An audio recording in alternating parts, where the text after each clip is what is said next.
Kata sifat dan kata benda adalah elemen yang penting ketika kita berbicara tentang bahasa. Kegagalan memahami perbedaan antara kata benda dan kata sifat akan membuat si pengguna bahasa menjadi kebingungan dan kehilangan arah. Diperparah lagi jika dikombinasikan dengan cocologi, dicocok-cocokkan tanpa mempunyai ilmu, tanpa mempunyai pengetahuan dasar yang kuat tentang definisi kata benda dan kata sifat. Apalagi jika ditambah dengan kata-kata hinaan ketika memberitahu pendapatnya kepada orang lain.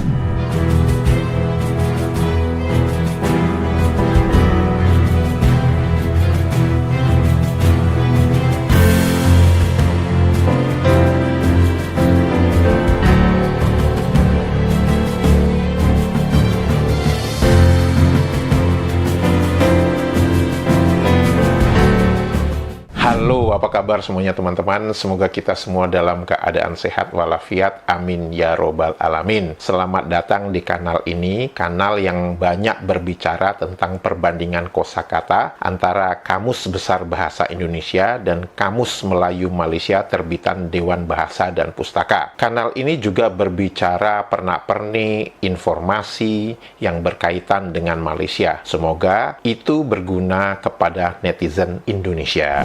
Sebelum kita berbicara tentang kata benda dan kata sifat, saya ingin mengucapkan selamat Hari Sumpah Pemuda kepada seluruh rakyat Indonesia. Sumpah Pemuda adalah tonggak yang penting dalam sejarah pergerakan bangsa Indonesia untuk mempunyai tanah air satu, bangsa satu, dan bahasa satu, yaitu Indonesia. Sumpah Pemuda adalah salah satu bukti sejarah bahwa pemuda-pemuda Indonesia mempunyai visi dan cita-cita yang tinggi tentang bagaimana harusnya kita bertanah air, tentang bagaimana harusnya kita berbangsa, dan tentang bagaimana harusnya kita berbahasa. Mereka, pemuda-pemuda ini, melewati zaman, mempunyai pikiran dan visi yang jauh ke depan. Bahkan sebelum Indonesia menyatakan kemerdekaannya pada tanggal 17 Agustus 1945. Kita tahu bahwa banyak anasir-anasir asing yang mencoba mengecilkan arti Sumpah Pemuda ini. Namun kita sebagai rakyat Indonesia mengetahui betapa pentingnya arti Sumpah Pemuda ini kepada kita dalam bertanah air, dalam berbangsa, dan dalam berbahasa. Saya yakin jauh di lubuk hati yang paling dalam anasir-anasir asing ini, mereka sebenarnya iri dengan bahasa persatuan kita, yaitu Indonesia. Bahasa yang bisa menyatukan beragam suku dengan beragam bahasa daerahnya, bahasa yang menyatukan beragam agama yang ada di Indonesia menjadi satu bahasa, yaitu bahasa Indonesia. Untuk itu saya ingin mengucapkan selamat Hari Sumpah Pemuda. Bertanah air satu, berbangsa satu, berbahasa satu, apa? Indonesia.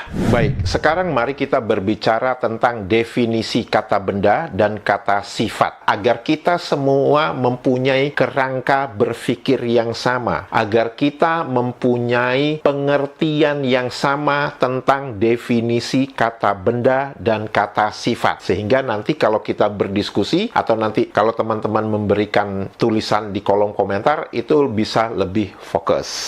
Kata sifat atau dalam bahasa Indonesianya adjektiva atau dalam bahasa Inggrisnya adjektif itu mempunyai definisi sebagai berikut. Kata yang menerangkan nomina atau kata benda dan secara umum dapat bergabung dengan kata lebih dan sangat. Jadi kalau misalkan kita melihat ada kosakata seperti kaya, maka begitu kita bisa meletakkan kata lebih kaya atau sangat kaya, maka kaya itu adalah sebagai kata sifat. Misalkan satu lagi, kosakata iri. Kalau kita bisa meletakkan kata sangat iri atau lebih iri, maka kita akan mengetahui bahwa iri itu adalah sifat. Jadi itu adalah definisi kata sifat menurut Kamus Besar Bahasa Indonesia. Apa definisi kata sifat menurut bahasa bahasa Inggris.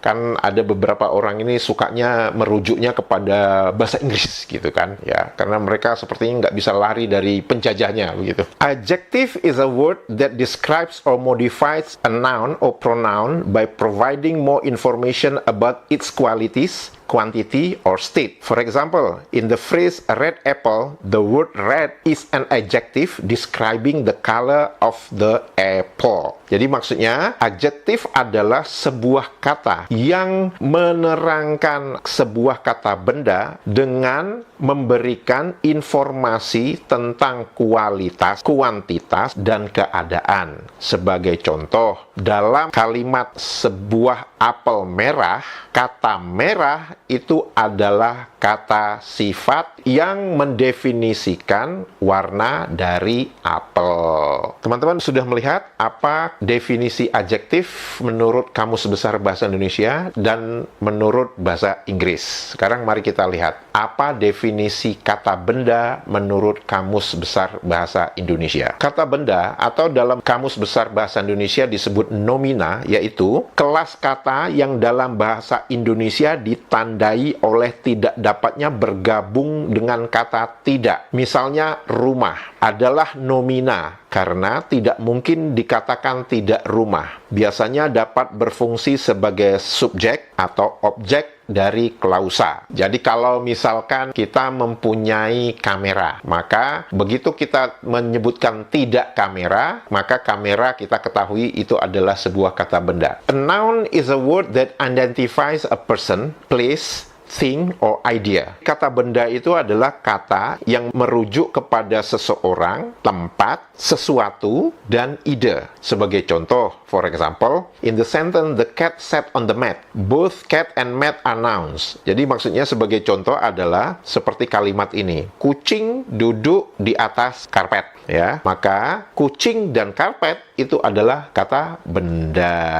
Nah, apakah teman-teman setuju dengan definisi kosakata benda dan kosakata sifat yang saya berikan menurut Kamus Besar Bahasa Indonesia dan menurut bahasa Inggris, yaitu menggunakan Kamus Merriam-Webster? Kalau teman-teman setuju, silahkan tulis di kolom komentar. Kalau teman-teman tidak setuju, silahkan juga ditulis di kolom komentar dan tuliskan mengapa tidak setuju dengan definisi kosakata benda, kosakata sifat menurut Kamus Besar Bahasa Indonesia ataupun menurut Kamus Bahasa Inggris. Video kali ini sebenarnya terinspirasi oleh salah satu komentar netizen Malaysia. Mengapa komentar netizen Malaysia ini saya jadikan topik dalam video kali ini? Ada dua sebabnya. Sebab pertama, karena komentar netizen Malaysia ini betul-betul fokus pada topik video yang saya bicarakan, di mana video tersebut saya membicarakan tentang konsistensi akhiran kosakata is di dalam Kamus Besar Bahasa Indonesia dan juga di dalam Kamus Melayu Malaysia. Dan ini sangat jarang sekali saya membaca tulisan komentar dari netizen Malaysia yang bisa fokus tidak keluar dari topik video yang saya bicarakan. Karena biasanya kalau saya membaca tulisan netizen Malaysia, komentar netizen Malaysia itu seringkali itu di luar topik, nggak nyambung. Kita ngomong A, dia jawabnya Z. Capek deh, kapan ketemunya, kan? Alasan kedua, ketika netizen Malaysia ini menyampaikan opininya, menyampaikan pendapatnya, itu penuh dengan rasa percaya diri. Dan menurut saya, artinya orang ini mengerti dengan apa yang dia bicarakan. Saya akan menampilkan komentar netizen Malaysia ini kepada teman-teman semua, agar kita semua bisa membaca. Karena saya sukanya yang transparan. Saya nggak mau ada yang disembunyikan, nggak mau ada yang disapu di bawah karpet, gitu ya. Terus oh tutup, jangan ngomongin bahasa ini, nggak boleh, jangan ngomongin ini, nggak boleh, nggak. Saya maunya kita transparan aja, kita terbuka aja, kemudian kita tantang logika kita dalam berpikir, ini masuk akal atau enggak. Komentar ini ditulis oleh Azman Sulaiman 9860. Oke. Hello Konoha 78. Rujuk bahasa Inggris ada tak strategis? Ada ST, dan strategik atau ekonomis dan ekonomik. Ekonomisnya ada ST. Mari kita gelak, hahaha. Oke, nah Itu yang ditulis oleh Azman Sulaiman ini. Ada beberapa pola yang menarik kalau teman-teman perhatikan ya, bahwa di mana netizen Malaysia ini mengawali opininya itu dengan hinaan. Kita tahulah 7878 itu maksudnya apa? IQ 78 kan? Mau ngomongin orang Indonesia IQ 78 kan? Ya kan? Terkadang kita memang harus bisa menerima ya, ada orang yang ketika menyampaikan pendapatnya itu memang harus menghina dulu. Kenapa? Ya mungkin dia ingin merasa lebih tinggi dulu, merasa lebih mulia dulu, merasa lebih superior ya kepada orang yang dia berikan pendapat gitu kan. Jadi memang kadang-kadang ada orang memang tidak mempunyai adab dan etika ketika memberikan opini. Kita ngomong terang-terangan aja gitu kan. Sehingga harus memberikan kata-kata hinaan dulu. Kepada saya pribadi, kata-kata hinaan itu saya anggap angin lalu, tidak ada artinya apa-apa buat saya. Tapi yang saya tertarik adalah apa yang ingin disampaikan oleh Azman Sulaiman ini. Kepada saudara Azman Sulaiman, tolong koreksi saya kalau apa yang Anda maksudkan itu bukan yang seperti akan saya sampaikan sekarang. Maksud dalam tulisan Anda beropini bahwa kosakata ekonomis, kosakata strategis, itu ada ST-nya, ST dua-duanya, itu adalah berasal dari bahasa Inggris. Betul? Itu yang Anda maksudkan? Anda ingin mengatakan bahwa kosakata strategis, kosakata ekonomis yang tertulis di dalam Kamus Melayu Malaysia itu bukan kosakata pinjaman Indonesia, Belanda, dan Indonesia. Betul? Ada konsekuensi serius dari cara Anda berpikir ini. Kenapa saya katakan begitu? Karena secara konsekuensi logisnya, Anda tidak mengakui apa yang tertulis di Kamus Melayu Malaysia, di mana di dalam Kamus Melayu Malaysia, kosakata strategis, kosakata ekonomis itu adalah kosakata pinjaman bahasa Indonesia Belanda dan bahasa Indonesia. Tulisan kosakata pinjaman itu terpampang jelas di dalam Kamus Melayu Malaysia. Kalau Anda mengatakan kosakata strategis, kosakata ekonomis yang saya bicarakan di dalam video sebelumnya, itu Anda mengatakan sebenarnya dari bahasa Inggris, maka Anda sedang tidak mengakui keberadaan Kamus Melayu Malaysia. Ayo, Anda berani nggak? Sekarang gini aja deh, mari kita lihat apa definisi kosakata strategis yang ada ST-nya dan kosakata ekonomis menurut bahasa Inggris. Kan acuannya Azman Sulaiman ini adalah bahasa Inggris. Ya udah, kita sekarang gunakan bahasa Inggris.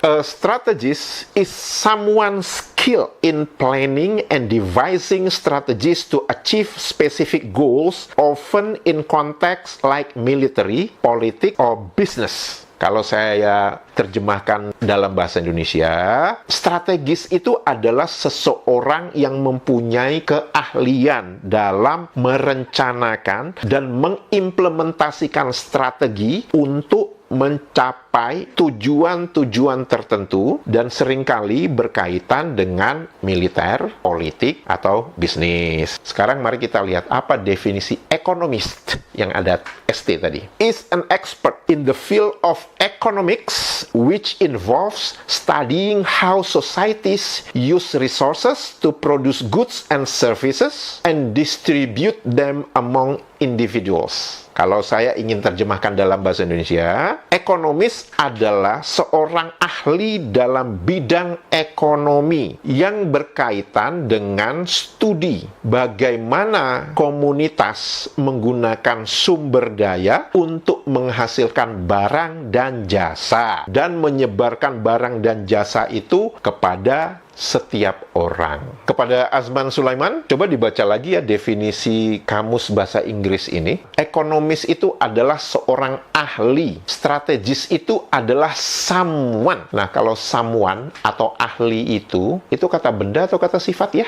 Apakah tidak berlebihan kalau saya katakan bahwa Azman Sulaiman ini tidak mengerti perbedaan antara kata sifat dan kata benda. Pertanyaan saya yang lebih mendasar, dan ini mungkin menyakitkan hati kepada netizen Malaysia, tapi saya harus tanyakan ini. Apakah di dalam pelajaran bahasa Melayu Malaysia diajarkan definisi kata benda dan kata sifat dan bagaimana mengidentifikasikannya? Apakah itu diajarkan di sekolah di Malaysia? Silakan dijawab kepada netizen Malaysia. Sekarang saya boleh sekarang saya boleh tertawa nggak?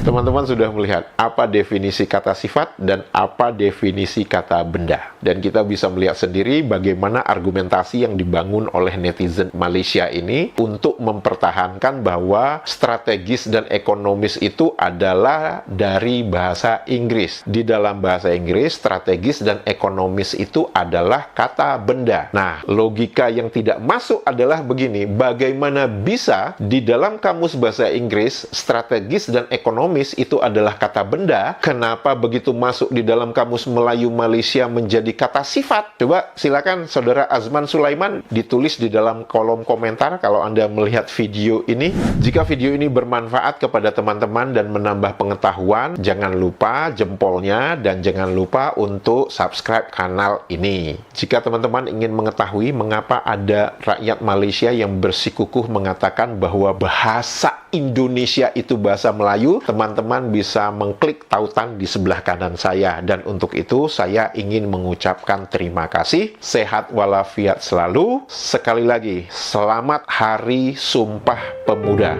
Dadah!